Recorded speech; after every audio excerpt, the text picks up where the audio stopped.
Hello everyone and welcome back to this channel. In this video I will be going over one of the most anticipated games in round 3 of the Chess Olympiad in Batumi, Georgia. So this game is played between Anish Giri and Fabiano Caruana on board 1 for the Netherlands and the US respectively. So without further ado, let's jump right into the game. Giri opens with e4, we have e5, knight to f3, knight c6, bishop to b5, the Roy Lopez, and here knight to f6 from Caruana, going for the Berlin defense, which has a very solid reputation. White castles, we have knight takes e4, rook to e1, so after the knight retreats, then white captures this pawn, and all sorts of discoveries are threatened by the knight, so bishop to e7 shields the king. The bishop drops back to f1 as it was under fire by the knight on d6. We have knight takes e5, rook takes e5, black castles. Giri plays d4. We have bishop to f6, so putting the bishop on a better diagonal. Rook retreats to e1. We have rook to e8, so black challenges white on the open e-file. Here is c3 from Giri, so giving more protection to d4. Rooks are traded off, queen takes e1. And here there are many ways that black can play this. He can go queen to e8, just simply trying to trade queens. But this is more like trying to play for a draw. He can also try something like b6, with the idea of simply fianchettoing the bishop to b7. Here knight to f5 is also possible, and this is quite a common move. The idea is simply to free up the d-pawn, and then you can develop this bishop. But here, knight to e8 from Caruana, with a similar idea to knight to f5. So this frees up the pawn. After a move like bishop d3, black is going to play d5. So now this bishop is free to develop, and well, this knight is most likely going to come back to d6. Why not? Because the knight on d6 is quite well placed. It looks at the c4 and e4 squares. So here we have d5 from Giri. This prevents black from pushing d5 himself. And if he plays something like d6, then this knight on e8 is going to look quite funny.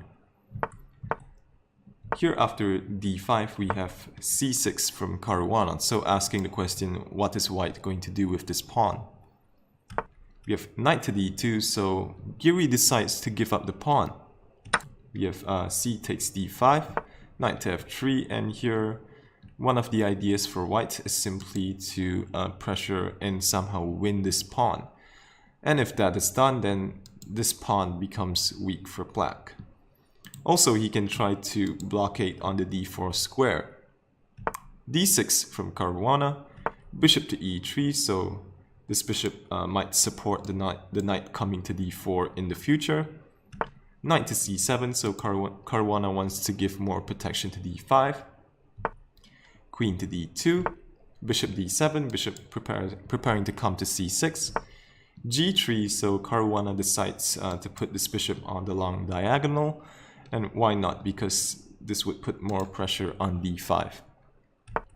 Bishop c6, bishop g2, knight to e6, so making way for the queen to come over to the queen side. Rook to d1, so white's forces are eyeing d5. Queen to a5 gives more protection to this pawn, and also makes room for the rook to come to the e-file. Giri plays a3, so not allowing queen takes a2 from black. h6 from Caruana, a waiting move, and also giving the king a flight square. Knight to d4, and here rook to e8 from Caruana would have probably kept more tension in the position, because it's not really clear how white is going to make progress.